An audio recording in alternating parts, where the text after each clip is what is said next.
We saw the live interview. We are still not late. Ms. Boy. Thank you, Chair. Brigadier, just before the break, Commissioner Khumalo had asked a question regarding whether you remember when your relationship with Mr. Matlala became on again. Did you recall, or you still don't remember? Thank you very much, Commissioners. I think it was in late 2024, maybe around September, October, but it was late in 2024. And in late 2024, when the relationship now was actively ongoing, did you perhaps think it was important to go back to speak to General Manamela, given that the first description you gave her was, we have an on and off relationship? Now you definitely know that you are in a relationship with a contracted service provider. Did you go back to talk to her about this? Yes, I did. And Fortunately, General Manamela is someone that you can talk to most of the things. Yes, I did. Sorry, Brigadier, you went back to talk to her in, let's say, late 2024 and definitively confirmed you have a relationship. What was her response to that? Nothing. I think it was still the same response. I can't remember. But I think it was the same response to say, I must just continue and being professional at work.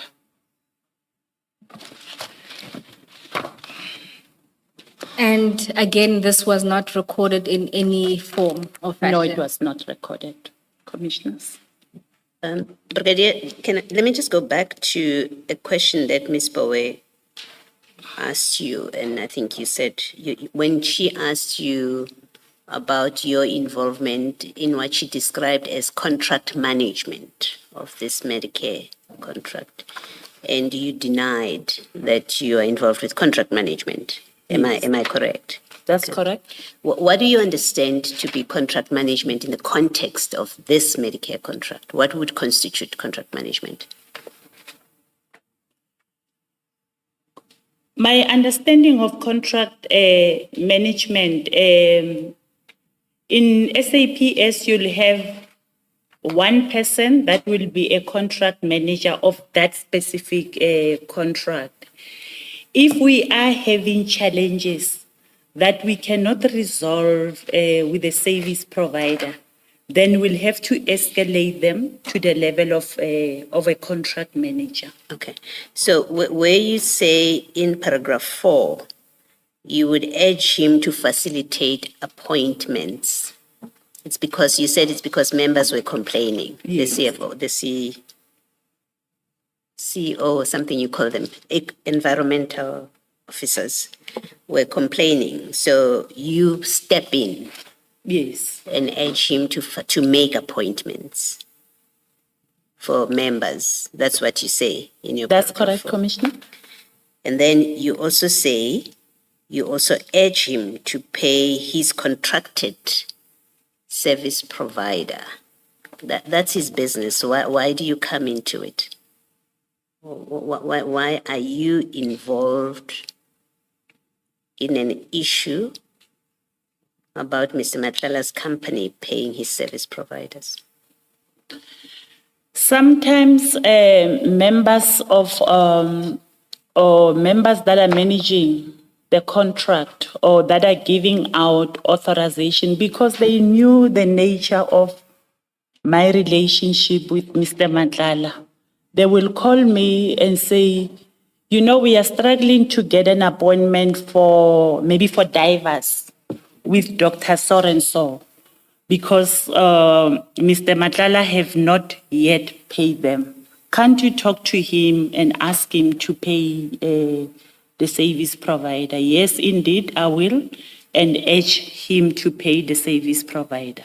And so from your description, what you've just explained now, this was not part of your functions to urge him to pay his service providers. You were doing it because people know you have a relationship with him. So as his girlfriend,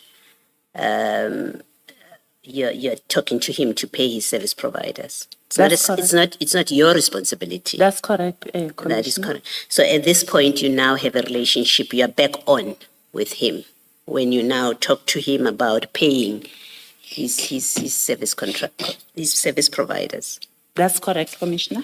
Okay.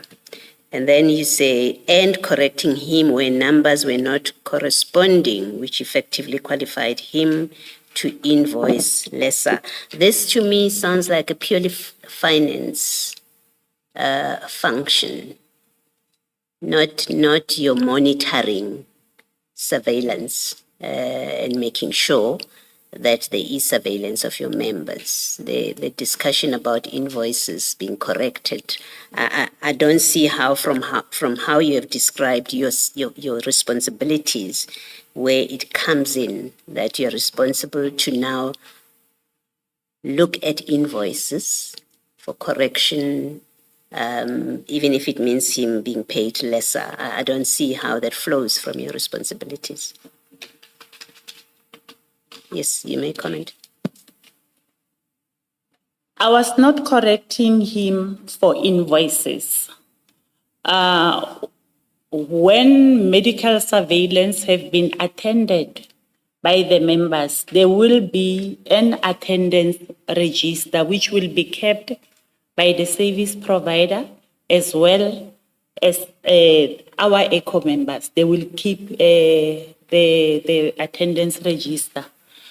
Sometimes the attendance register is not corresponding. His attendance register and our attendance register will not be corresponding. Yes, what I'm saying is I don't see why that is part of your functions, that kind of engagement with Mr. Matlala, that you are the one that has to solve non-corresponding registers. Your ECHO officers are responsible for this. They are the ones that know what appointments are being made. Just make me understand why and how that fits into your responsibilities relating to this contract. If there are any fruitless expenditures regarding the medical surveillance, I'm the one that must account to the fruitless expenditure. And as much as possible, from my side, I was trying to avoid the fruitless expenditure. Reason being, when we started with medical surveillance in my environment, I received an email from She Management, Colonel Mogadi, who indicated that the environment that I am managing has a lot of, a huge amount of fruitless expenditure due to non-attendance of members. Okay, can I just stop you there?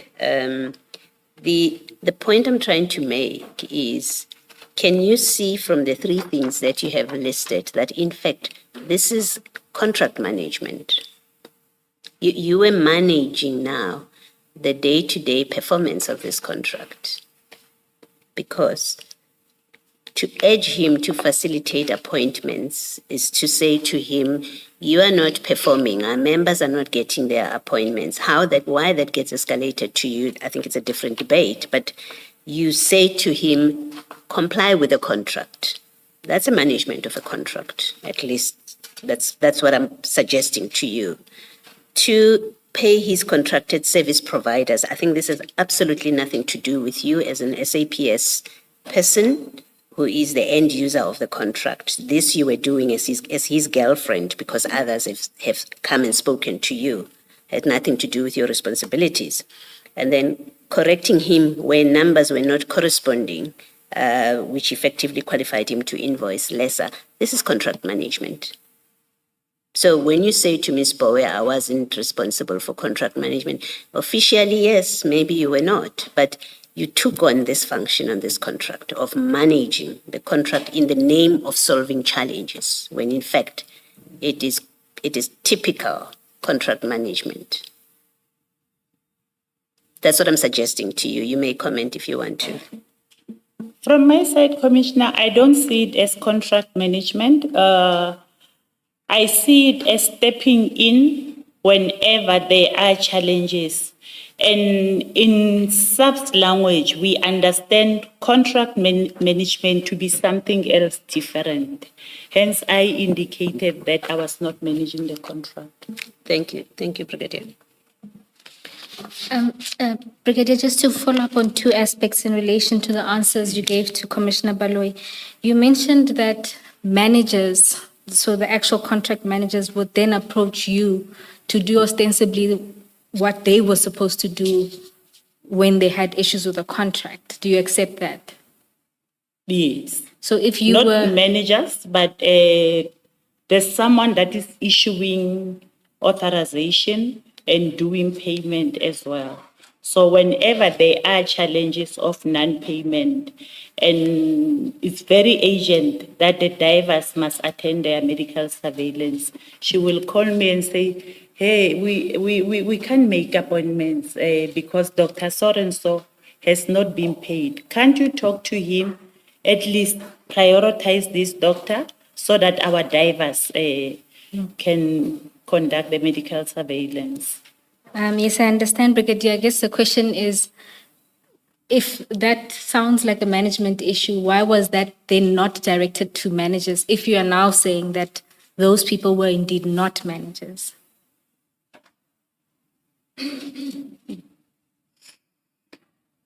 Yeah. Okay. And then if you look at paragraph 14, right, where you talk about your disclosure to General Manamela, you say, I further asked if I could recuse myself from the responsibility of managing the medical surveillance and biological monitoring program.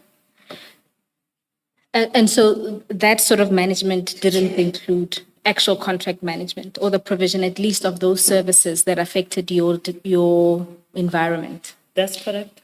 All right. Thank you, Brigadier. And then if you look at paragraph 15, just to clarify, at the end of that sentence or that paragraph, you say, perhaps let me just read the whole paragraph. It must be noted that I was not part of the bid specification committee, bid evaluation committee, nor bid adjudication committee, and I was not aware of the service providers that submitted bids for the tender or any engagements with any previous health risk managers that were contracted by the SAPS. What do you mean by that? Are you solely limiting it for purposes of the procurement process? I'm solely limiting it in the process of the specification of the contract, the evaluation, or the adjudication of the tender. And I think this was a question that was posed by Commissioner Khumalo. As an end user, there wasn't a part that you were playing in the bid specifications behind the scenes, as end users would contribute to bid specifications, as they are the receivers ultimately of the service. So there was no participation there. Nothing. The part of the specification, it even started before I can arrive in that environment. All right. Thank you, Brigadier. Brigadier, in that paragraph 15, where you can read it together with 14, but I'm raising this in the context of what you say in 15. Is there any reason you don't say in your statement, at the time of the submission of the bid of Mr. Matlala, and at the time that the bid was awarded to him, or the tender was awarded to him, he and I were not in a relationship? Is there any reason you're not saying it that clearly?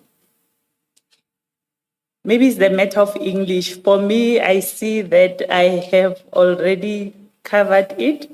So maybe it's the matter of English and putting it the way you are saying, Commissioner.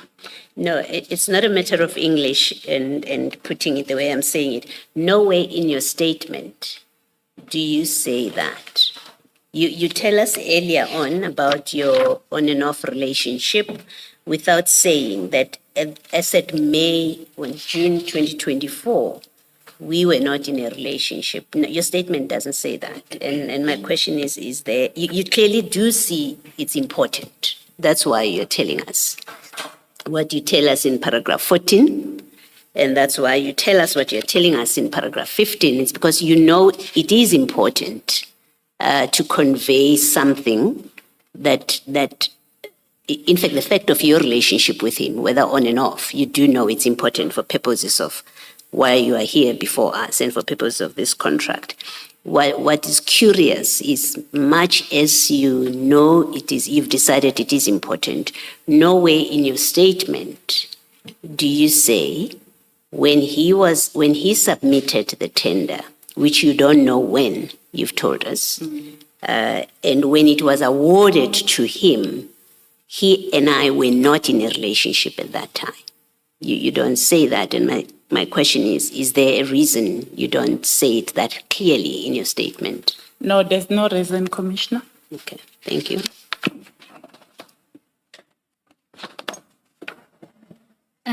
Commissioners, I'm going to move to the chat for purposes of questioning the witness alongside some of the statements that arise. So I think it may be easier to just remove the statement and put it alongside the chat.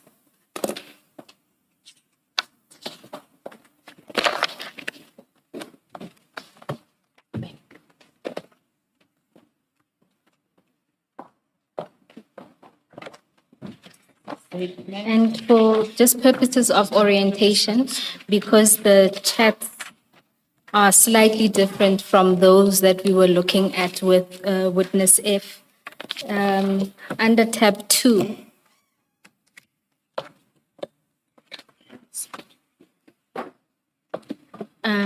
you will see that the chat box that is green would represent chats from Mr. Matlala, and that which is white or gray, depending on the level of your eyesight, will be those of Brigadier Matjeng.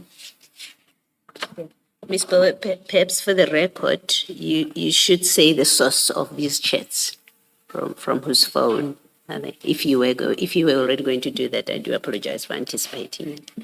Thank you, Commissioner Abaloi.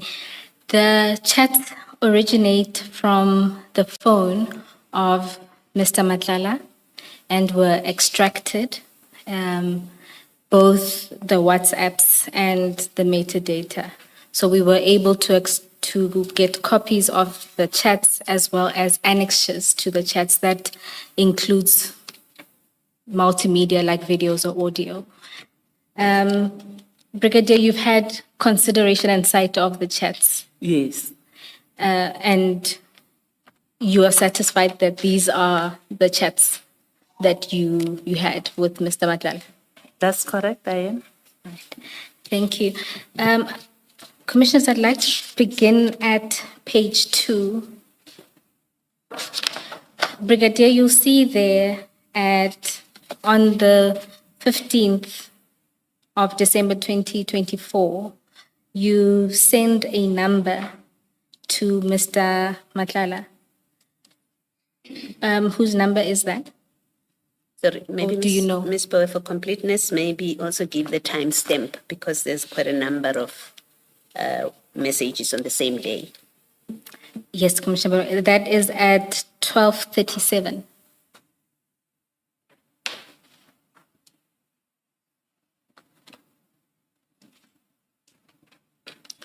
This one, I tried to recall whose number is this, because I don't have it on my contact. Probably, maybe it was forwarded by someone while Mr. Matlala was looking for it. I don't know whose number is this.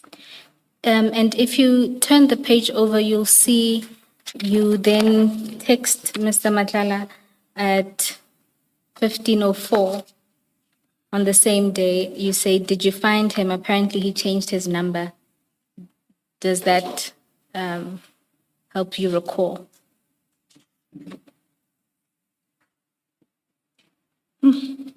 I know he was looking for, after his phone was confiscated, he was looking for a number of quite a lot of people.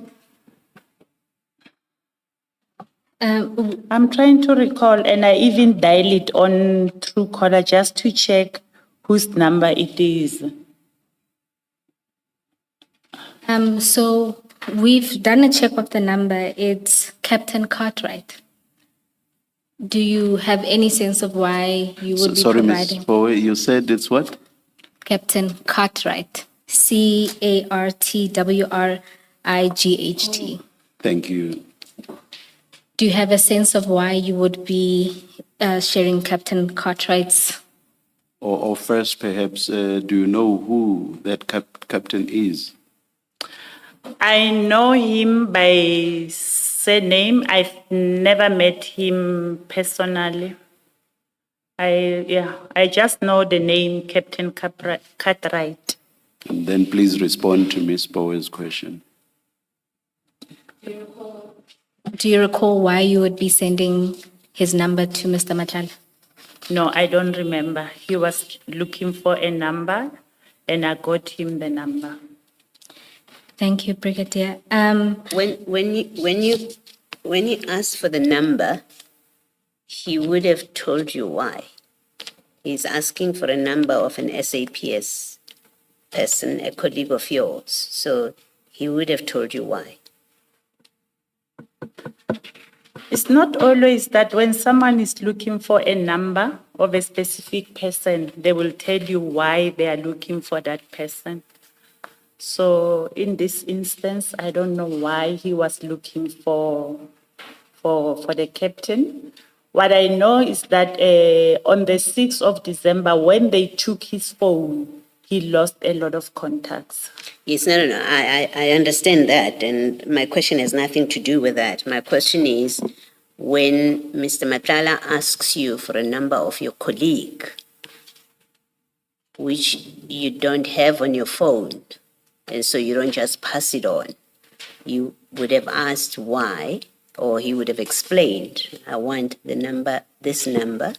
You would have had to look it up on your SAP system. So you would know a bit about him because you have to look it up. You are sharing police information or an employee's information, actually. You are sharing an employee's number with an outsider. I expect he would have said to you, I want this number for this reason. 2, when you look it up on your system, you would know who it is. They are employed in this section. I would imagine that information would have been there available to you. So you would know more than just by name from looking him up. You would know this is where he's employed. No, I don't have access to check where members are employed. But if it's Captain Cartwright, I know he's working at supply chain management. And he's one of the people that he signed. When he was going to sign the contract, he signed it with Captain Cartwright. Okay. What he was looking for or what he wanted to discuss with Captain Cartwright, I really don't know, Commissioner. Okay, but you now know, you knew just at looking him up, if you didn't know before, that this is someone in supply chain management. You came to know that. No, after Ms. Bowe mentioned Captain Cartwright, then I remembered to say Captain Cartwright is the one that was working in, or he's still there in supply chain. I'm not sure if he's still there. Okay. Now, you also say you tried, Ms. Bowe seems to have had better luck than you, even though she's not in the SAPS, to locate who this number belongs to. When you say you tried, you even used Truecaller. Are you saying you could not establish whose number this is? That's correct, Commissioner. Even when you called it? No, You I say did you not called call it. it. Oh. What I do, I just check on Truecaller if it will show the name of the person. As I was writing my affidavit, some of the numbers, I will check them on my Truecaller and it will give me the name of that specific person. All right. I don't know how Truecaller works, but thank you. Thank you, Brigadier. I can confirm, Commissioner Baloyi, that when I used my Truecaller this morning, that's how I discovered the name and then double-checked it with our IT. Brigadier just was not able to do the same. All right. Thank you. And then you'll see, then let's go to the next chat on still the 15th of December at 17:04. You text Mr. Matlala, you don't have money, ungithumele. And his response is, I don't have bank account. And you respond with Yane. I just wanted to understand in relation to this was just ordinary boyfriend-girlfriend talk. That's correct. And he also then indicates that he would be opening another account. Now, if you look at the next message on the 18th of December at 13:27, we won't get into it. You just send Mr. Matlala a correspondence that you received, and you asked him for assistance. That's correct. And again here, just to confirm, this was regular boyfriend-girlfriend. Yes, request and because interaction. yes, commissioners, because previously I told him about this account that I was owing and could not settle the account. I told him in September 2023 because I had an incident in September 2023. It's a very traumatic incident which I do not want to divulge what happened there. But at the end of the day, my car was burned down. So, yeah. And because of this account, I have challenges in getting finance to buy a new car. All right, Brigadier, you don't have to go into the specifics.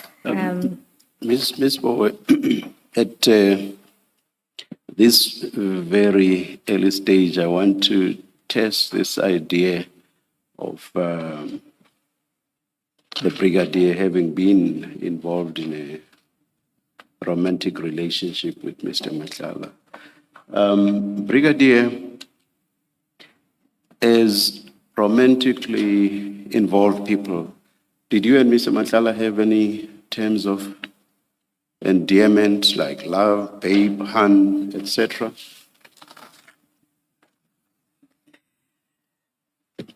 Yes, Commissioner, I am not a romantic person. I'm not into calling people honey, love, or whatever, but I'll give you a pet name. So for him, I was calling him Mr. V, and from his side, he was calling me Diva. That's how we call each other.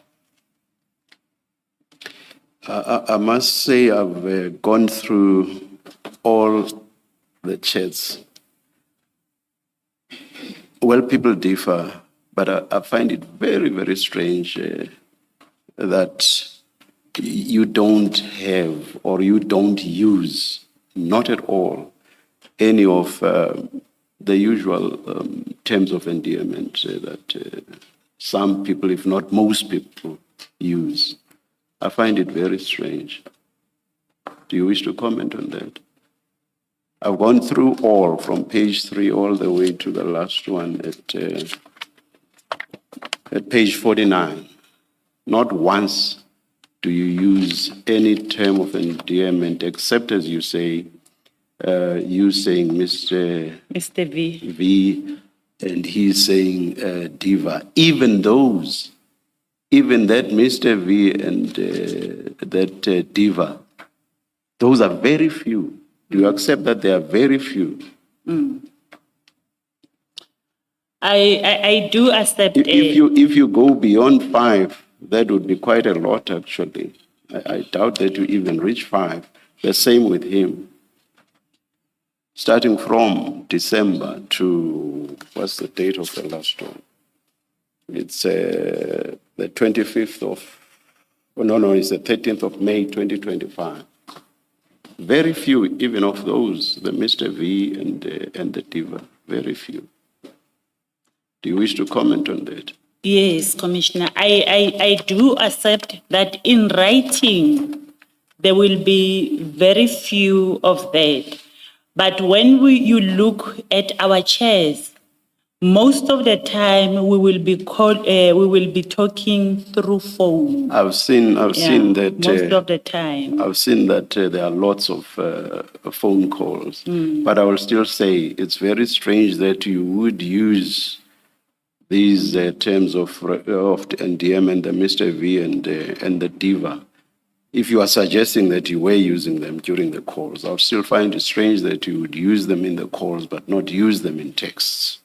It's still two people interacting, so it doesn't make sense to me that you would change, you would switch, or not relate in the same manner you do in phone calls. Sometimes when someone is having a girlfriend, you avoid using those terms a lot because if maybe the girlfriend can get hold of the phone, they will be able to read and see the discussions between two people. So in most of the time on our chat, we try to keep it professional. But that can't be the answer if you say you ask for money from him because you were in a relationship. If saying love and babe or whatever, if you saw that as problematic for purposes of the wife, asking for money should equally have been problematic for the wife, if not worse. So your answer, again, doesn't make sense to me. It would actually be worse to ask for money, especially huge sums of money like we have here. Your comment? I am not a romantic person. That's not what I'm asking you. I'm not asking you that. I'm asking you now about the point you make about it being problematic if the wife were to see terms of endearment. So now I'm saying, if you say that would have been problematic, in my view, it would actually have been worse for the wife to see texts in which you were asking for money. And not money for airtime or anything like that, but huge sums of money, hundreds of thousands of rand. Would that not have been worse than mere terms of endearment? It will be, Commissioner. So my question stands then. Or perhaps let me ask a different question or make a different comment and ask you to respond to that. To me, a huge doubt is cast upon this idea that you and Mr. Matlala had a romantic relationship. The very fact that you did not use any terms of endearment suggests to me that you were not romantically involved. What do you say? I don't agree, Commissioner. People can go out and investigate around my circle, and my circle is very big. They will be able to confirm this relationship. Why then are you not able to explain how you interacted or why it is that you interacted in a manner that didn't show that you were romantically involved? because the reason you gave does not make sense. And you basically admit that when you say it would be worse if the spouse were to see that you were asking for huge sums of money. So why is it, try to give a better response, why is it that you did not interact in a manner that showed that you were romantically involved? Thank you, Commissioner. I still stick to the point that I am not a romantic person. In all my relationship, I don't use, I rather call someone Cat Matlala. For me, it's romantic to be calling Cat Matlala. Then maybe from his side, will be saying Mama Tlala. For me, it's romantic. And to cut most of the things short, we'll just say Mr. V, and then he'll go diva. Let me just take you through a few. The first one that Ms. Powe has already referred you to says, oh yeah, the first one is you give him a cell number, and it's just that cell number, no text at all. And then the second one, also referred to by Ms. Powe, says, did you find him? Apparently, he changed numbers. And then the next one, the date is 15 December 2024, timestamp 1704. You say, you don't have money on Tumelle. Then the first one by him, I don't even have a bank account, and that's on the same date, same time basically. And your next one, Yane, same date, 1710. And his second text, I'm opening another account on Tuesday while they're busy investigating irregularities of funds in that one. Same date, 1713. I'll skip a letter from attorneys, that's at pages 3, 4, 5. And I go to the top of page 6. That's your next one. Where's the timestamp? It's cut there at the top. Let me see. Yes, it's at the bottom of page 5. It's on the 18th of December, 2024 at 13:28. You say, I'm in trouble now. These guys are on my case. Remember, I told you September. And then I'll skip a few and go to page 14. 14. 14, yes. And there you say, and it's the 23rd of January 2025, 12:03. And there you simply say, confirmed. The point I want to make about all these is that they sound businesslike. All of those that I've read sound businesslike. And in fact, I've gone through all the texts. All of them are like that, businesslike. I find it very strange that this is how people who are romantically involved would write to each other. Do you wish to comment? Yes, Commissioner, as I have previously, my previous comment, to say that we will have our regular phone calls whereby we will talk our affairs, and on WhatsApp, like I said, I'm not a romantic person, so it will... Would you be romantic during those phone calls?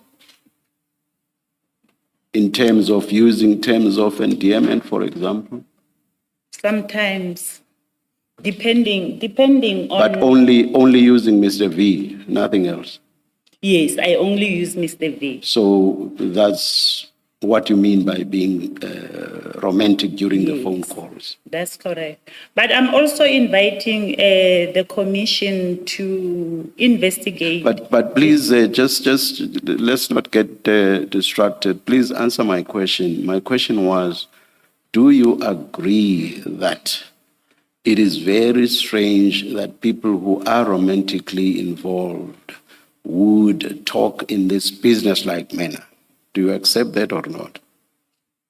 I do not accept, Commissioner, because it will differ from one person to another.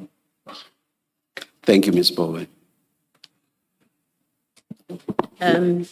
Brigadier, at that page 3 of these WhatsApp exchanges that the chair has gone through about requests for money, you then get to, you forward Mr.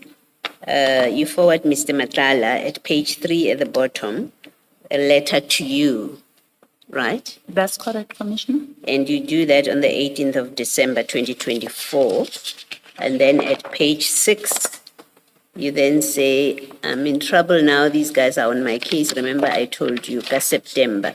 So that these guys are on my case, you are referring to what is contained in that letter. It relates to that letter. That's correct, Commissioner. And I told you, September, it has to be September 2024. 2023. Why 2023? Why do you say 2023?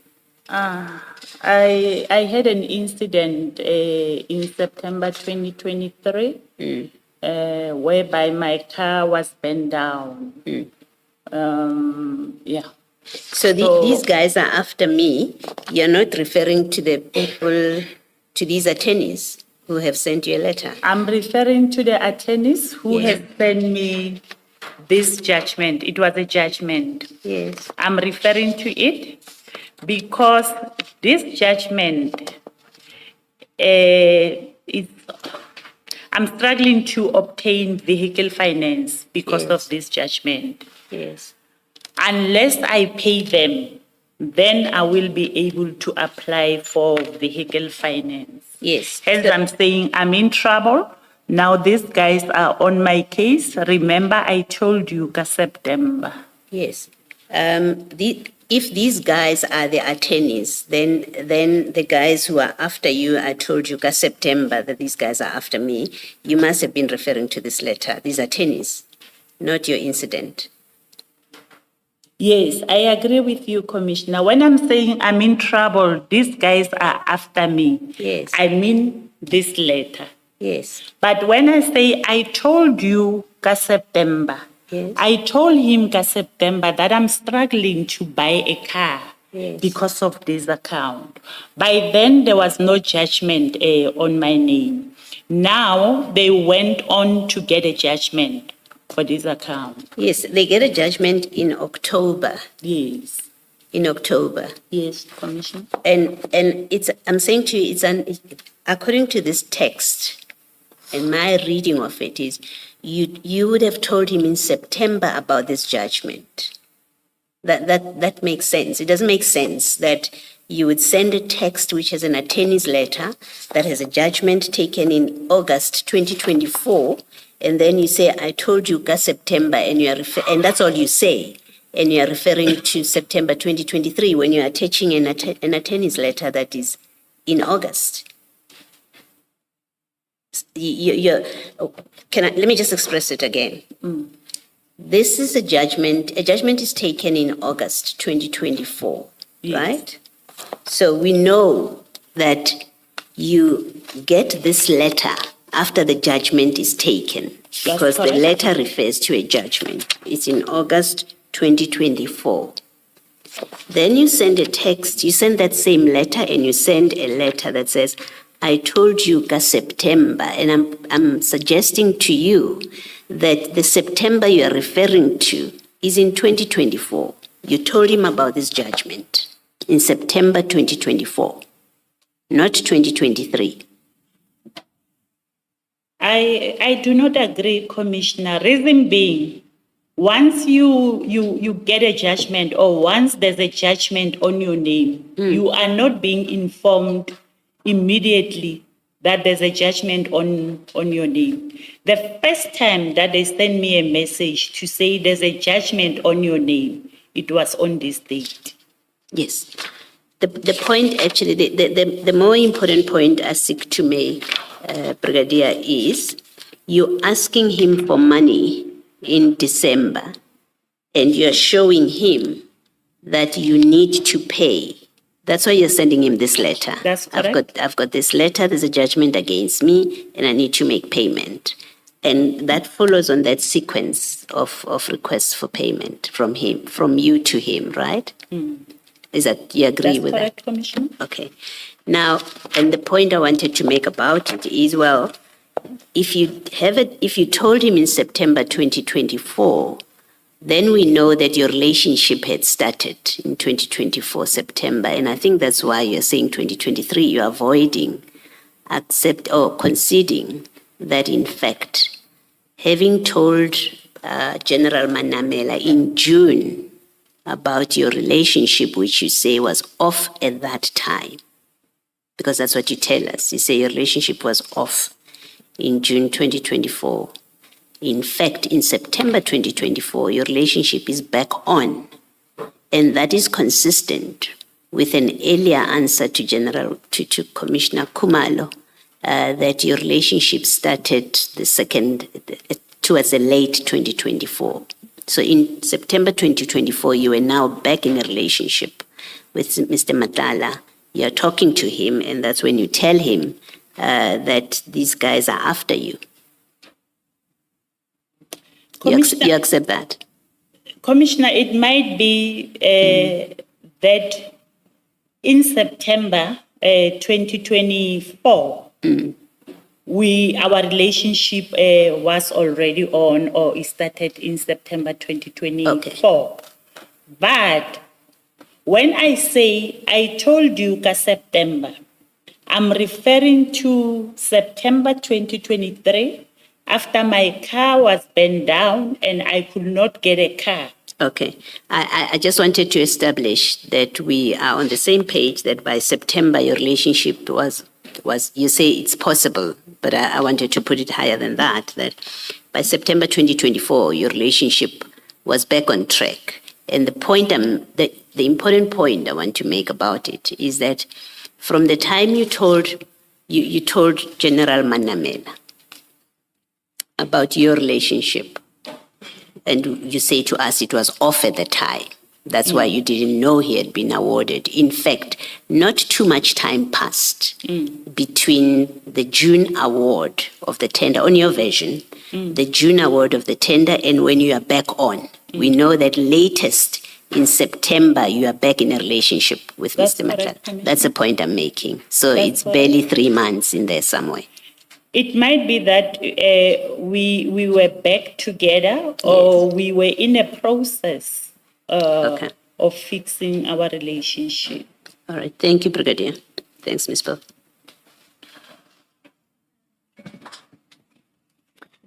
Before we move on, I think you were answering a question of the chair, and you spoke about your relationship was known to people close to your circle. You remember you also say that in the statement. What does it mean? I mean, I don't know what it means. Who are the people close to your circle? Are you talking your family? Are you talking your friends? Are you talking your colleagues? It's family, it's friends. Some of my colleagues will know. Did that include General Patlane as people who knew about your relationship? He knew about your relationship. That's correct, Commissioner. All right, thank you. Brigadier, then if we can go to, again, still on page 6, there's an exchange of calls that we won't go through, but on the 20th of December 2024 at 18:33, you send him a contact card, giving him the details of one General Tim. Is that correct? The contact details of General Tim. Ms. Bowe, we really have to strain our ears. Can you please try to... Oh, my apologies. Yes. Maybe bring the mic closer to you.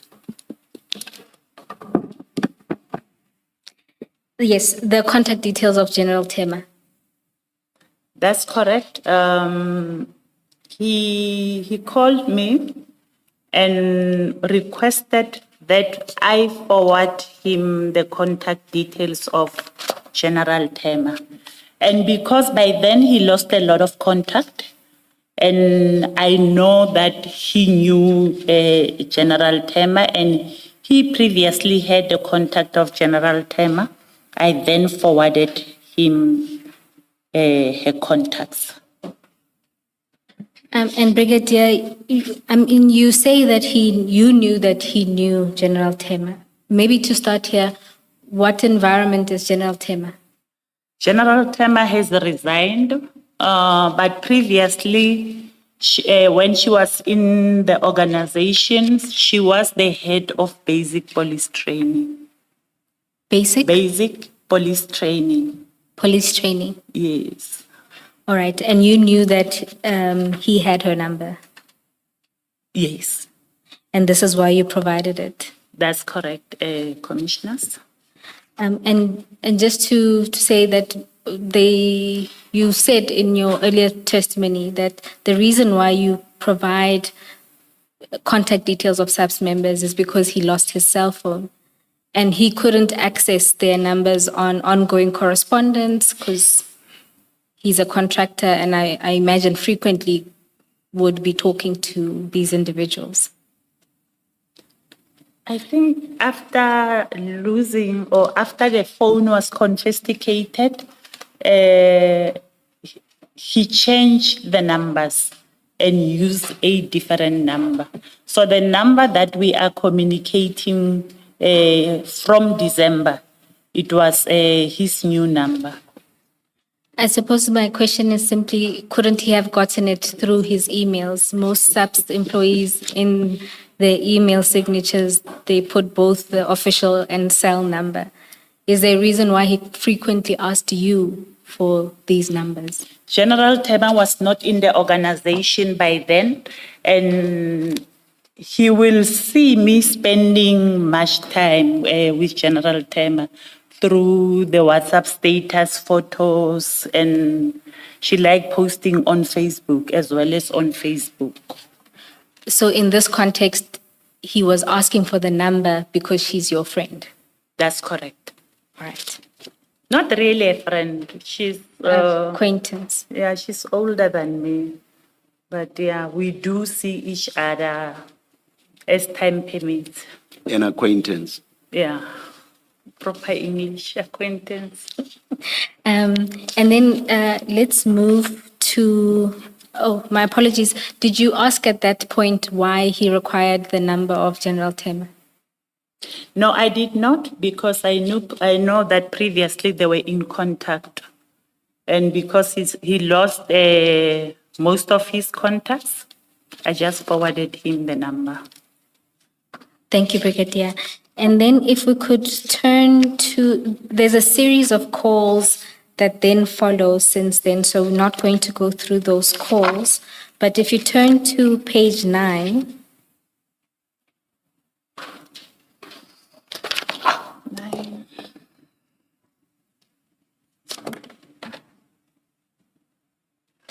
and Commissioners, just to make sure that you have regard to a statement in particular, paragraph 45.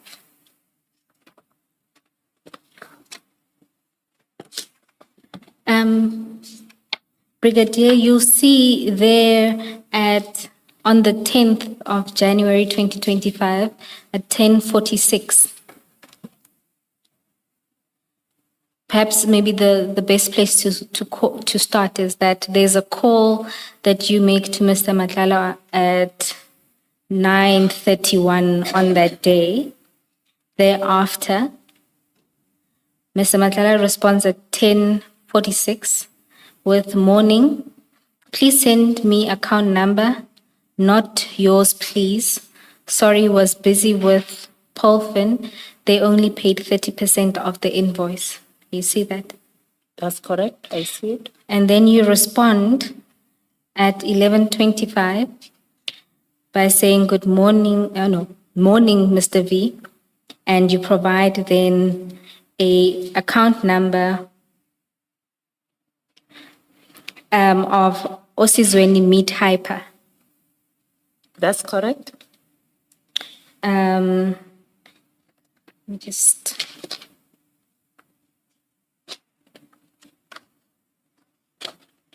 And then you, at 16:03, I just want to cover the text for this day. You respond and say, did you do it? I need to pay and send proof of payment today. That's correct. And then this is followed by 2 calls on this day, right? So that's just the 10th. I'll stop there for now. Now, you start there, Mr. Matlala, at that point, at 10:46, requests for you to send an account number that is not yours. And this was to send you money. This was to send you money. Yes, that's correct. And this is confirmed by what you say at paragraph 45 of your statement. That's correct, Commissioners. And please explain why did he want you to use an account number that was not yours? Yes, I did ask him why he wants an account number that is not mine, because I knew that Mr. Matlala have my bank account details. Then he said to me, no, you see, I don't want the wife to find out that I'm giving you money, gifts, and whatever.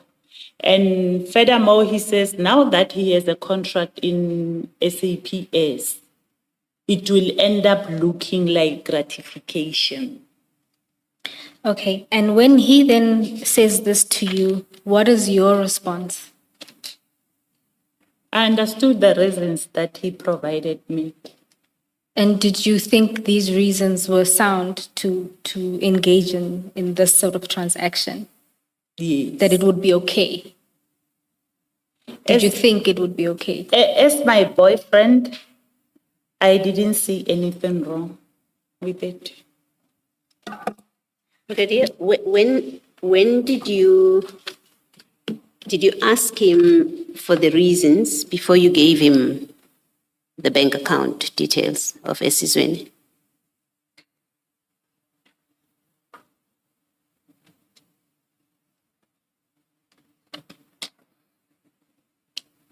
No, I gave him, but we previously spoke about it. And I could understand the reasons why he wanted a different account number than mine. When you say previously, what do you mean? We have a WhatsApp message where for the first time, he's asking you to give him an account number, which is not yours, please. That's what he does at 10:46. And then at 11:25, you send him this details of this bank account that he's asking for. Now, clearly, if you had a call in between, it would show here on this trail, because that's the order of these WhatsApp message of what we have in front of us. Now we know from this that there was no telephone call between you and him after he requested and when you gave him this. Hence my question, when would you have had that discussion before he asked you to give him a bank account other than yours? That will be before he asked for the account number during our calls or during our visits, whereby he was showing me or he was saying to me, I will no longer transfer money into your direct bank account because of the following reasons. So if you had that discussion, why would he say to you at 10:46, not yours, please? Because you've already discussed it. You've already agreed. He's told you in advance. You have understood the reason. Why would he at 10:46 say to you, not yours, please, if you knew and understood that you are not to give him your account number? I don't know, Commissioner. Maybe it's a reminder. He's reminding me not to give him my account number. No, let me suggest to you that it's not true that you had discussed it before he sent you this message. It's not true. You hadn't discussed it at all. If you had discussed it, he wouldn't tell you. He wouldn't need to tell you, don't send me yours. And the reason he's doing that, it is because he doesn't, you don't know not to send him yours. So what you're saying there now is it's not true. I don't agree, Commissioner. We had a discussion before regarding this matter.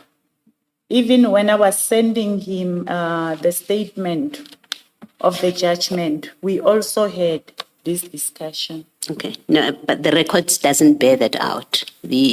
Unless you have a recording, the record that we have here and my interpretation of it is it doesn't bear that out. What it tells me is that at 10:46 he asks you for a bank account which is not yours. There is no discussion between you, according to the record that is in front of us. There's no discussion between you, the two of you, and then you give him an account number which is not yours. So there was no discussion, at least on the face of this.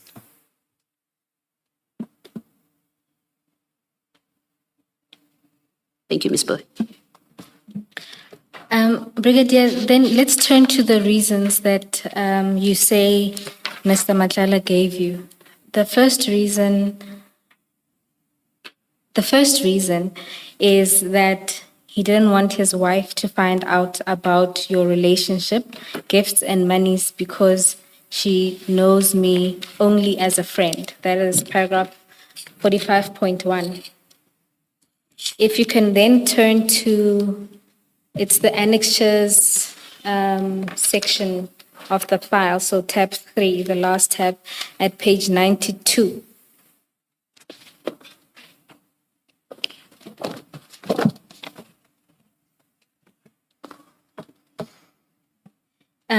You noted earlier in your answer that Mr. Matlala used to send you money directly to your account. Do you see those transactions there, and can you confirm if that is your account? That's correct. I can confirm. And you see over that period, Mr. Matlala was sending you money directly to your account. That's correct. Would that not have triggered his wife? No, I think by then he has not met the other one, the latest one. With the previous one, yeah, he could send money directly into my account.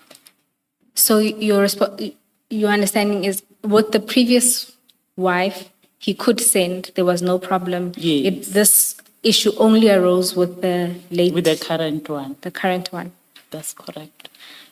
And by the current one, you mean? The current one that he's serving now.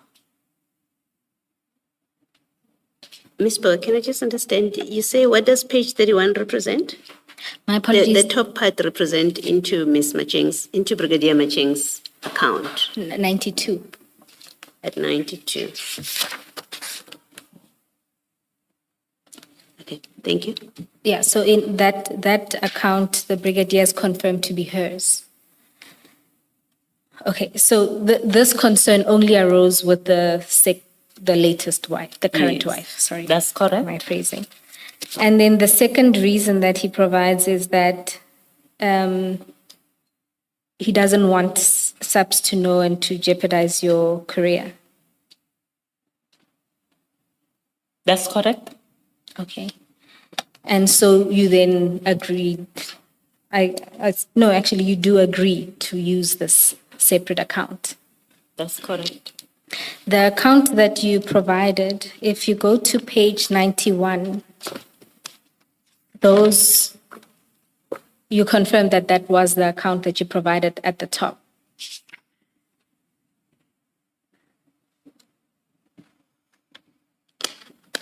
I confirm. And just to orientate everyone, the top part is the transactions from one of Mr. Matlala's account to the account number that was provided by Brigadier Matjeng. And the bottom one is the contra account, being the account of Osizweni Meat Market. And the first one, the Luxo Africa, that's the company, Mr. Matlala's company. Yes. And I think it's the same company, the bearer or owner of the card that was referred to during the testimony of. Witness F. Yes, all right, thank you. Yes, it's the very same account. Ms. Poe, the heading, the first heading, it says into Brigadier Matjeng's bank account, and you've got an account number. And then the second one, it's Osizweni's bank account, and it's the same number. Is there not an error somewhere? The first heading? Yes, it was represented as Brigadier Matjeng's bank account number, but it really should be the account number Osizweni. given by, which is The account of Osizweni. Osizweni. Yes, the account that was used to pay into that account would be the one that's in the table itself. Yes, I understand Yeah. that part. Yes, thank you. And then Brigadier, is that then the amount of money that was then sent to you through that account? Is the amount that was sent by Mr. Matlala through this account, but unfortunately, I never benefited from this money because Mr. Matlala was owing Osizweni Meat Hyper the money. On the first one, the lady just totally refused to give me the money. She said she can't give me the money if Mr. Matlala is owing her. Maybe before we get into that, if you go to 445.3, you say there that you used that account because of your friend who owns a butchery. That's correct? So did you have an understanding with her before the money came in that you would be using her account for this Yes, purpose? we had. And at the point that the money was paid, she then refused to give you the money on account of Mr. Matlala's death. That's correct. Okay, then maybe to understand that, let's go back into the chats. In particular, if you look at the correspondence, let's start at page 9 at 1603 on the 10th of Jan. Are you going to be coming back to the bank statements, Ms. Bowen? Yes. At It- 91, at 91? Yes, it was just to deal with the claim that she never benefited and rather Oh, that, all right, yeah, okay. Oh, you are dealing with that? yes, Oh, all right, thank you. Page 9. My apologies. If you look at 1603, you say, did you do it? I need to pay and send proof of payment today. Over the page, at page 10, at 10:51, so this is the following day, 11 Jan 2025, you say, I spoke to Mudieri and she didn't receive it. Given my desperate situation, I thought you will gladly assist me. I guess once more, I don't deserve to be assisted by you. It's okay. He responds at 10:53, what you mean, Diva? And 10:53, he says, they made payment in front of me. I don't know why you saying such things. That money is going to reflect it, so we can please be patient. And then there's a call. And then on the following day, on the 12th of Jan at 18:10, he says, please ask your friend to check the balance. I just got notification that the transaction went through. And you respond at 18:15, yes, got it, thank you very much and apologies. So from this exchange, it doesn't seem that you didn't get the money as intended.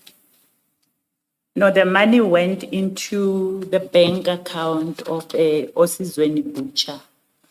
And the owner confirmed that she did receive the money, or the money is in her account. So are you suggesting that when you say to him, yes, got it, thank you very much, you meant you had just confirmed with your friend that the money is in her account? That's correct. And then did you then say to him at any point that this money didn't get to me? Yes, I did. And this wasn't, I guess, in any of, it's not in the text. Yeah, of it's these- not on the text, but I did say to him that Mudieri has been complaining that you are owing her a lot of money and she's not going to give me that money. Okay, and if you look at the text that you write to him just before that, I guess you say, I spoke to Muteri, you see that text on page 10. Yes, I see it. It seems as if you would have spoken to Muteri and who confirms that the money hasn't been received, but it seems like, it doesn't seem like Muteri would be a hurdle. It could be, sorry. From the way the text is written, it Yes. seems that you spoke to Muteri, who then responded to you and said the money hasn't been received yet, right? That's correct. And from that, it doesn't seem like Mudiehi was a hurdle. It seems like Mudiehi was somebody who was going to give you the money. At what point does then Mudiehi become the person who doesn't give you the money? That's correct, because for me, I saw it that maybe she was playing me so that the money can be paid in order for her to keep the money so that the debt can be paid through that money. All right, I want to... No, Brigadier.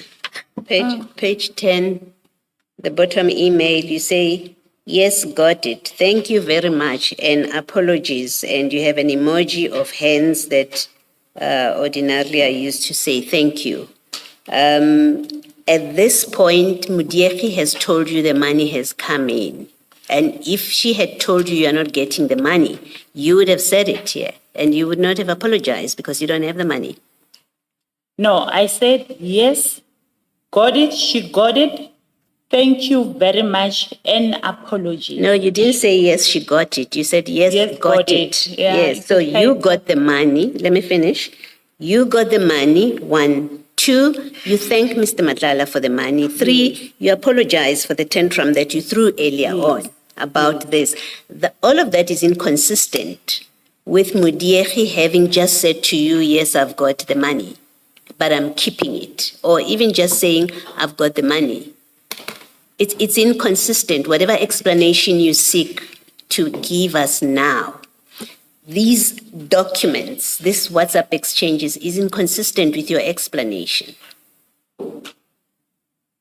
She confirmed that she got the money, Commissioner, and I thanked Mr. Matlala for transferring the money. But when I went to her so that she can transfer the money, she just totally refused. And did you go back to Mr. Matlala to say, I'm still in trouble financially? Give me that 300,000 rands that you gave me, because you still have these people that are chasing you. Yes, I did. Did he give you? No, he didn't. Okay.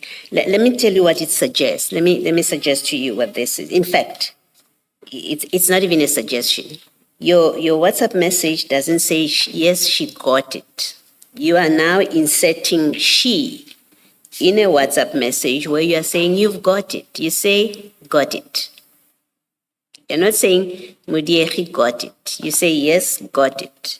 Any reader of this WhatsApp message, except you, will understand it to mean you have the money. That's what you're telling him, that I now have the money. And any reader will understand this WhatsApp message to say you are thanking him very much because you have the money. You are no longer under the pressure that you were earlier on in the early WhatsApp messages. And any reader will say, you are apologizing because now you have the money. You were pressuring him, now you have the money. Your explanation just doesn't accord with this WhatsApp message, and it cannot be true. Can I respond? Yes, you can if you want to. Okay, Commissioner, if you look at the message above this one, he's saying, please ask your friend to check her balance. That's him. He says, please ask your friend to check the balance. Then my response, he says, yes, got it. Yes. I'm responding to the question or to the request of check your friend if he got she must check her balance. I'm responding to ask your friend. Yeah. Well, you've had my view about it. I read your text word for word the way it is. It doesn't say, yes, she's got it. It says, yes, got it. Thank you, and I apologize. Thank you, Ms. Bob. Brigadier, staying in this line of questioning, if you go to, and I don't mean to deal with all three transactions now, but I fear we have to. If you go to page 24. Oh, sorry, my apology of the chats. Advocate Page. Of the chats. Page 24. Thank you. Just to make sure that we don't steal your thunder, I want to ask questions about this conversation with Mudieri. But if you are going to ask about it, I would rather leave it to you. Commissioner Kumalo, what I wanted to show was the implausibility of Brigadier's response to the line of questioning that Commissioner Baloyi just engaged in. Just one tiny simple point. If you have regard to page 24, correct, which is a proof of payment of 100,000 saying to the account that you provided to Mr. Matlala. And Mr. Matlala provides you with this proof of payment on the 4th of February at 13:10. If it was correct that after Mudieri refused to give you the first 100,000 that was sent or received on the 12th of Jan, by this stage, Mr. Matlala would know that you don't get the money when he sends it through this Osizweni meat market. Why would he send the next 100,000 through that same account and send you the proof of payment? He sent it to Osizweni Butcher to pay his debt. And even on the third one, he was paying the money that he's owing Mudieri. But he will send a proof of payment for me so that I can inform Mudieri that the money has been paid into his account. Brigadier, if you look at the message that follows just after the proof of payment is sent, and Mr. Matlala then says, I will calm you, still fighting with Udire and the lawyers. I don't understand your answer when you say he's sending you the proof of payment so that you can communicate that to Mudieri, yet he's clearly saying here that he's calming you. I think he wanted to say, I will call you, still fighting with Udire and the lawyers. Why is Mr. Matlala sending you this proof of payment as opposed to sending it to Mudieri? I don't know. You I don't know. cannot- Maybe it's because You cannot not know.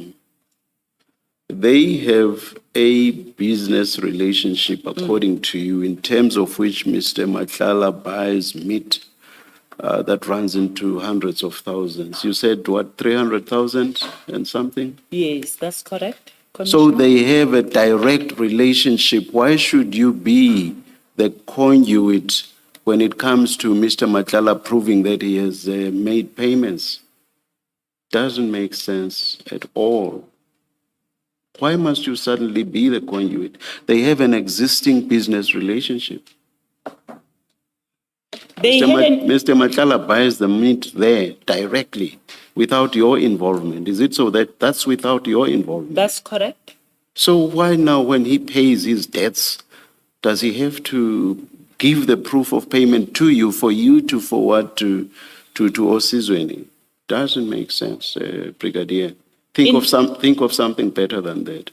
In most of the time, when I will have queried him to pay his debts, he will pay them and send me a proof of payment to say, I've honored my debts. I will tell you why you are saying this. Commissioner Baloyi engaged you on you saying you got it, thank you very much, and then the thank you emojis as well. And you said you actually did not get the money.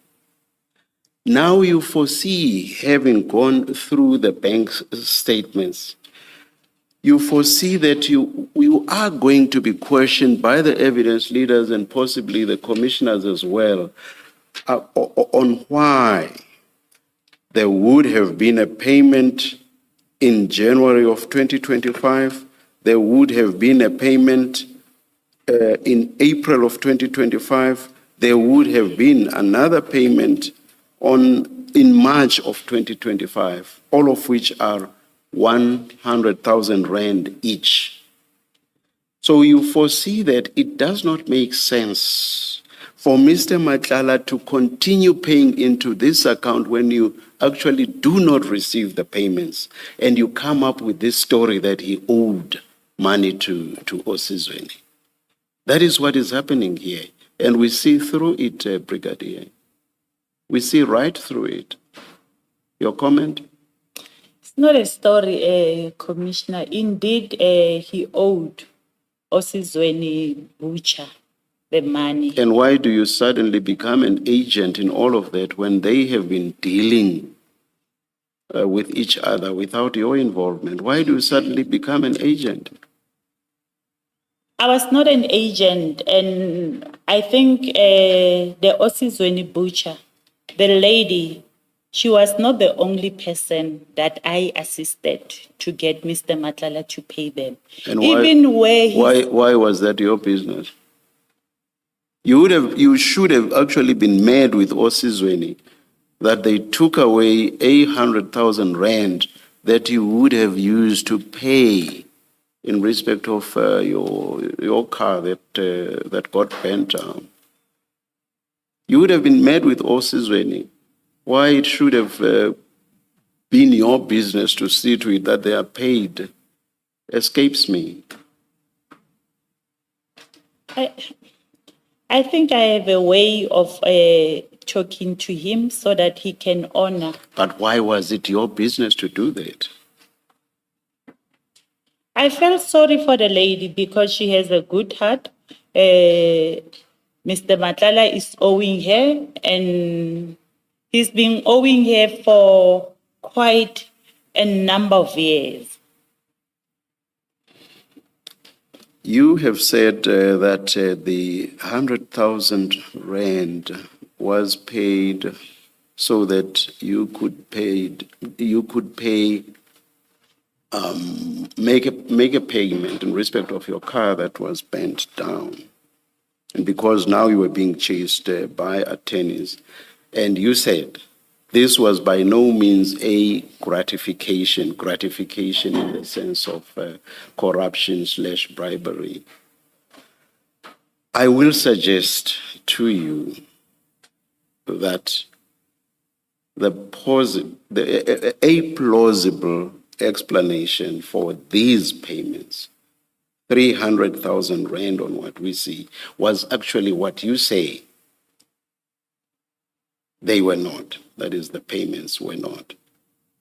Is that not the plausible explanation? Because otherwise, what you say does not make sense. In particular, why do you become a conduit for Osizweni when Mr. Matlala was dealing directly with that business? So the plausible explanation for me was that this was actually a gratification, or at least to soften it. Indications are that it was a gratification. And you would then assist him in whatever way you could in respect of the contract. What's your comment? Commissioners, I don't disagree that the money was meant for me. And I don't disagree that I'm the one who requested the money. But at the end of the day... When you say the money, I refer to 300,000 rand. So when you say the money was intended for you, you are referring to the 300,000 rand? No, I'm referring to the 100,000. Okay, continue about the plausibility of what I'm positing to you. Please comment on that.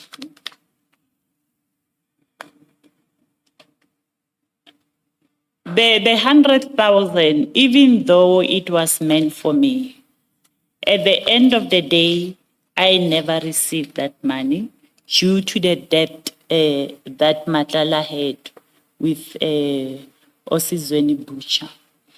And then for the remaining part of the debt, you suddenly become the conduit for the payment of that debt. I think it was only Just the one. Yeah. Just the one Ms. Bowe referred you to. Yes. I will leave it because I've already asked you questions around why you suddenly became a conduit in that regard. Can I, just to make sure, Brigadier, that I understand your evidence, are you admitting that you received the second 100,000 that was paid in February and you received the March one? Or are you saying Mudiekhe took all of this money? All three of them I never received. Okay. And so the January one, because you asked Mr. Matlala the first time, at least that we can see, not ask actually. He says to you on the 12th of January, please ask your friend to check a balance. I just got notification that the transaction went through. That's Mr. Matlala to you at 1810. And then at 18:15 on the 12th of January, you say, yes, got it. Thank you very much. And apologies. You say you never received that 100,000 rands because on this schedule on page 91, there's a transaction from Mr. Matlala to Osizweni, between the 12th and the 13th of January. So we know it has to do with that WhatsApp message that I just read now, right? That's correct, Commissioner. Okay. And you say you never received that 100,000 rands. I never received it. And you told Mr. Matlala? Yes, I did. Okay, that Mudiekhe has kept the money? Yes. Okay. Why would you have him pay the next amount in February? You've told us in your statement that he owed her 338. You've made a point of correcting so that, and it fits in perfectly with these payments. You made a point of correcting that it's 338,000, not 38,000. Now, if Mudiekhe kept, so you knew how much he owed her, 338. If Mudiekhe keeps the first 100, why would you have Mr. Matlala pay into the same account the second 100? Because I wanted her to pay his debt. He was owing quite a lot of people, and in most of the instances, I will intervene. No, this is money meant for you, which you never got. So what do you mean you wanted him to pay his debts? This is your money. It's coming to you. It's supposed to come to you in February. It's not Mudiekhe's money. It's not Mr. Matlala settling a debt, at least not to other people, maybe to you. but we know that this is money meant for you in February. That's But Mudiege has already kept your January money. Why would you still have Mr. Matlala pay into Mudiege's account when you know that he owes her and Mudiege keeps the money? Why would you do that? It's not normal human conduct that when they've kept your money, you say, oh, to Mr. Matlala, pay again into that same account. Where I know and I expect you will do exactly the same thing. And I never said to him he must pay again to that account, and I never requested the February and the March money. He paid it into that account, knowing very well that he's owing Osizweni. Yes, I'm sorry, can you just make it make sense, please? You see, so you say the money at page 91 was meant for you, right? All of it, those 100,000 rands. No, the first one, only the first one. I thought you accepted that even the February was meant for you. No, it was not for me. And the third one? It was not for me. Okay, so you know that he was paying Mudiege. You knew that. It wasn't your money. He wasn't helping you. I knew that he was paying his debt to Osizweni Butcher. But the first money is the one that was meant for me. So the second and third were not meant for you? They were not meant for me. Okay. And so at page 24, where he sends you proof of payment for February, you say why he sent you that proof of payment? He sent me a proof of payment to show that he's paying his debt from Mudiege. Okay.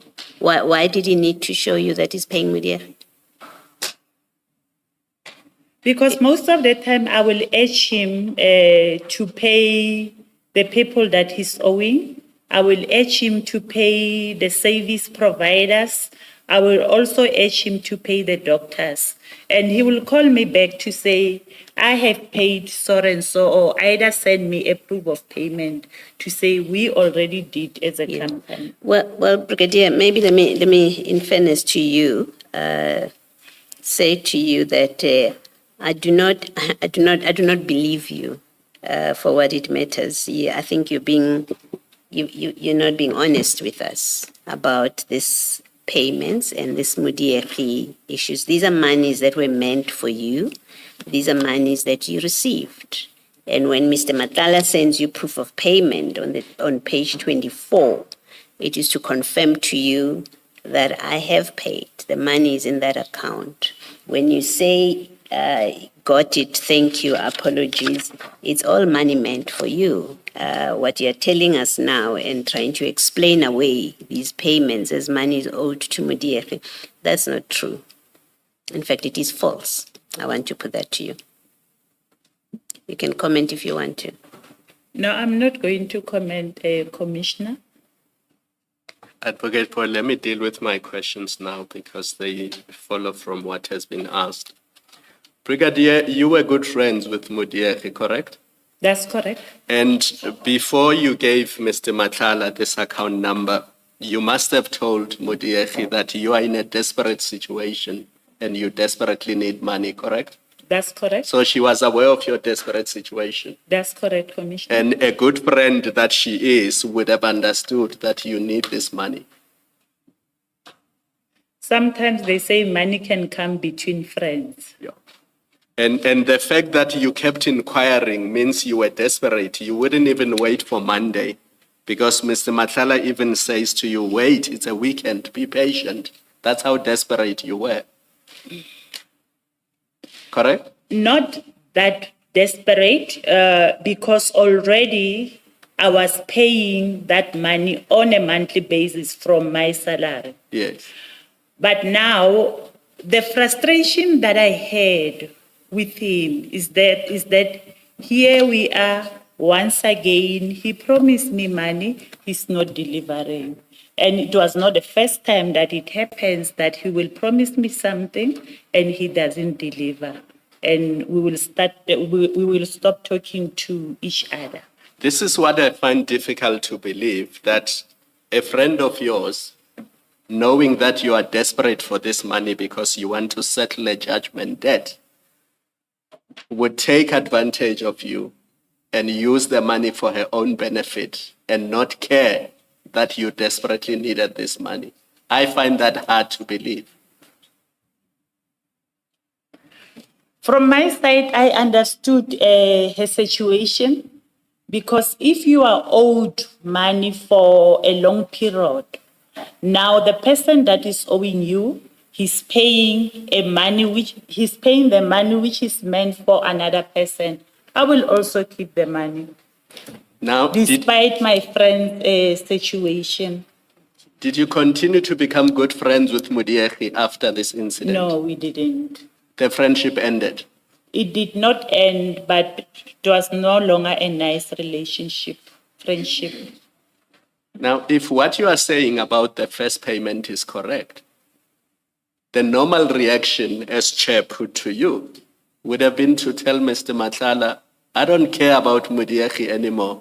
Don't even pay her what you owe her. She's a bad person. That's the normal reaction, that she's a thief. She stole my money. She's not a loyal friend. She knew about my desperate situation. She took advantage of it. Whatever you owe her, don't pay her anymore. Let her sue you for it, but I don't care about her anymore. That would have been the normal reaction. It will be unfair of me to react in that manner, knowing Mudiegi's situation very well. And again, knowing how Mr. Matlala is always assisting people when they have funerals, he will go there, or he will send people to go and collect the funeral packs from Mudiegi. So if I say don't pay money anymore, then the people of the community will not be assisted. Last question. If we were to call Mudiegi to this commission and ask her about these payments, and if she confirms that you did get the payments, what should this commission do with your evidence on this point and the rest of your evidence? Remember, I qualified it with if. If we call Mudiegi to come and give evidence and she confirms that you got these payments, what should this commission do with your evidence on this point and on all the other issues? I guess I must be charged because I lied under oath. I'm glad you understand that. Can I just check this with you? You say to Commissioner Khumalo that the relationship with Mudiegi has ended because the money has come between you two, right? It's not ended. We are It's no longer good. Yeah. Yes, it's no longer good. So before, when you gave Mr. Matlala Mudiegi's number, or Sizweni Butchery's bank account details, you had a good relationship at that point. That's correct, Okay. Commissioner. Then he pays the 100,000 rands that is meant for you. That's correct, Commissioner. You don't get it. That's correct, Commissioner. And your relationship continues to be good. Not good. Sorry, say that? Not good. Okay.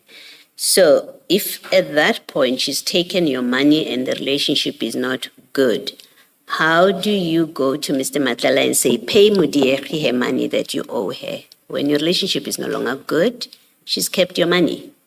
You now go to him and say, you know what, pay her, you owe her. How do you do that, and why should we believe that happened? I never went to him and say, pay Mudiegi the money that you owe her after she kept my money. I just indicated to him that you are owing Mudiegi a lot of money and she doesn't want to give me that money. Please make sure that you pay her the money.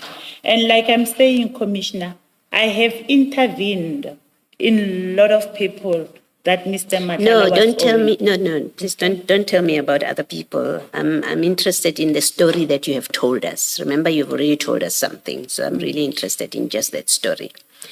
And I'm interested in it because it does not make sense that your friend keeps your money. Remember, you are desperate. You are very desperate.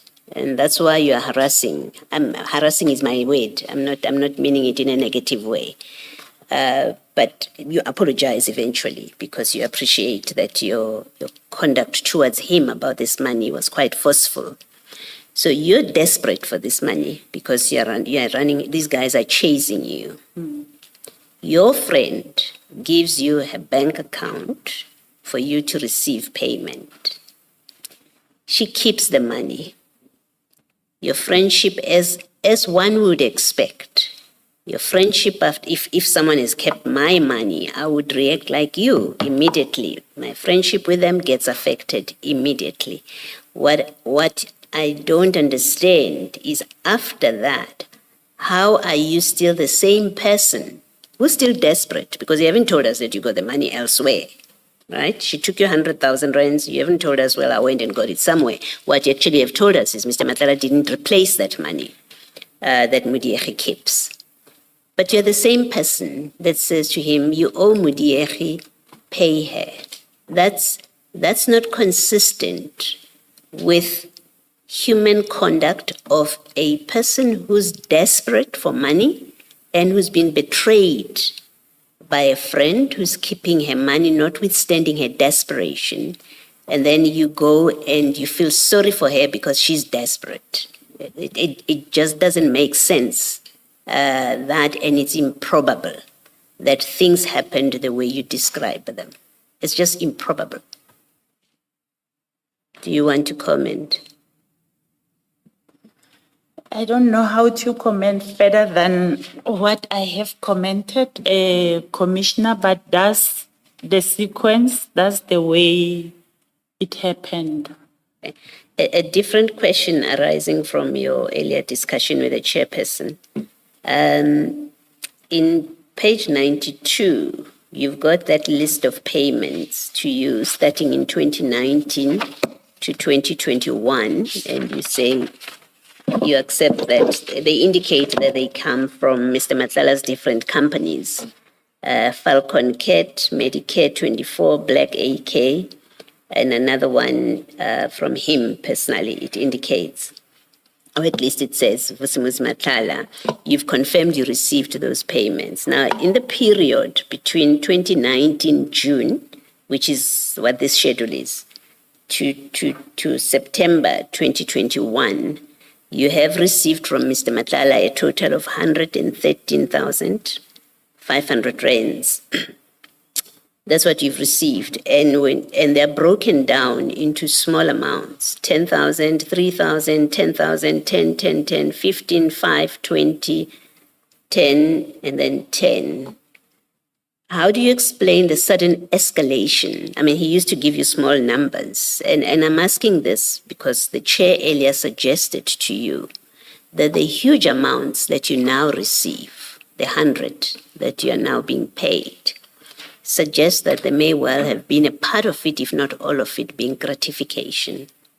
Now, if you look at that huge amounts, the hundreds that you're receiving vis-a-vis what you were receiving in 2019, all of to 2021, all of which totals to just over 100,000 rand over a longer period than what you get in January, February, March.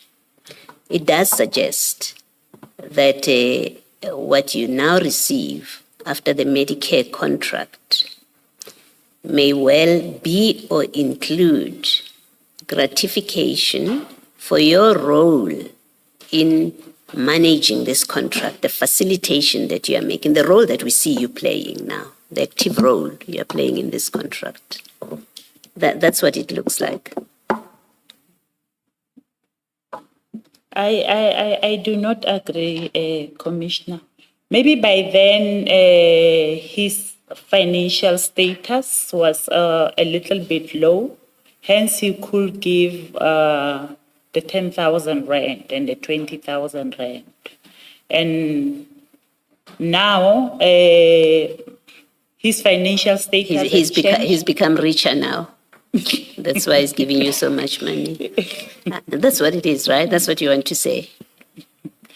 His financial status has changed for the better, and knowing my current situation that by then I was struggling to buy a vehicle. We were pushing so that he can buy me a car. Okay, thank you. Chair, I see that it's 4 minutes past, but can I ask one more question so that when we return, I could move to the next chat? It relates to this subject. Yes. All right. Please go ahead. Brigadier, just one small thing. If you look at after the message where you say, yes, got it, thank you very much, and Which apologies, on page 10 of the chat. In particular, if you look at the days that follow, right? So the next chat, or rather, there's a call that happens on the 16th. There's a series of calls thereafter, more calls on the 17th. And then on the 17th at 10:15, you text Mr. Matlala, morning, Mr. V. And from your interaction with Chair earlier, this is your way of calling him affectionately. Now, if you then consider that from the 11th, you were desperately asking for assistance, he says, calm down. On the 12th, you're checking again. You say, thank you, got it, apologies. And then you don't get the money. So you're still in that desperate situation. And I use desperate because that's the wording you use in that text at 10:51. You're still in the desperate situation, yet if you look at the days that follow, there's nothing that says you communicated with him your desperation, or is it that you gave up then asking? By this time, he promised me that once he's settled, and then he'll see what he can do. So your But evidence is remember, after he settles the entire 300,000 for Osisweni? not yet. No, it's not yet. This is still in January. Yes. The other monies came in February as well as in March. No, I'm saying to you that here you display that you're in a desperate situation. You say, thank you, you got it, but you didn't get it. But there's nothing in the days that follow that displays that sense of desperation continued because you didn't get the money. And in fact, the next text that you send on the 17th, you back to the affectionate morning, Mr. V. Yes, because I understood that it was not his fault that money did not come through to me. He did what he was supposed to do from his side. And Can I just add something to that, to Ms. Bowe? You see, your last text of the 12th January, it's where you say, got it, thank you. And I think that's what Ms. Bowe is seeking your comment on, is on these records, your next communication with Mr. Matlala is the 16th of January. So 12, 13, 14, 15. In fact, the 16th is at 1:45. So the 12th, after you said got it, at 18:15. After that, you don't call Mr. Matlala to say Mudiekhi is refusing to give me the money. You don't call. And the next call between the two of you is on the 16th of January. So after Mudiekhi told you I'm keeping the money, you say nothing to Mr. Matlala, at least according to these records. So even your earlier answer that you did tell him, certainly not on the 12th, not on the 13th, not on the 14th, and not on the 15th, which is really strange and curious for someone who from the 9th was calling intermittently, sending messages, many per day. As you know, you were doing that, saying, where's the money, where's the money? Send me proof that you have paid it. You did that, and we have all of that on page 9 and page 10. And then you stop at, yes, got it, thank you very much. You stop, and the next time you engage with him is the 16th. That's inconsistent with your conduct earlier about your desperate situation and someone who didn't get the money that was paid into Osizweni's account, which they desperately need. It's truly inconsistent. It cannot be true, what you're telling us.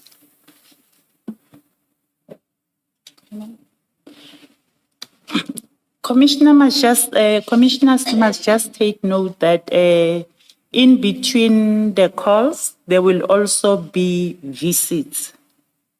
It's not only that we were restricted to the calls and the WhatsApp messages. There will be visits whereby he will come and talk to me. And after the money, I did not go directly after it was transferred to Mudiehi to request the money or to discuss how he will give me the money. Hence, maybe after that, there are no calls. I'm not saying anything to him. But in between this chat, we will see each other maybe twice in a week, 3 times in a week. Are you now saying to us that you told him during a visit that we know you didn't tell him on the phone because there was no telephone calls between you. Might be, Commissioner. We know, no. Let me finish my question. We know you didn't do a call. You didn't tell him on the phone on the 12th, and the next time you talk to him is on the 16th. We know you didn't WhatsApp him in that period. Are you now telling us that you told him during a visit, and it has to be because it's not on your recorded calls and WhatsApp messages? It can be, it might be. If it's not recorded here, as I've pointed out, there's no record of calls, there's no record of WhatsApp messages. You could only have told him on a visit. I'm not sure which word should I be using because I said it might be, and you say I must not use it might be. Yes, it might be means you're uncertain. Yeah. And I'm saying to you, you can do better than that. If it's not on a call, which we've agreed there are no calls. After you said, thank you, got it. There are no calls until the 16th. We've agreed there are no WhatsApp messages. And I'm saying and you say, well, there were visits in between. And I say, well, then you could only have told him during one of your visits. The answer is obvious. It's an obvious, of course, it would have been one During of the the visits. visits. Otherwise, it didn't happen. Okay. Thank you. Thank you, Commissioner. Brigadier, just the last question. And then after this, you never gave him an alternative account number to send you the money? No, I never. Thank you.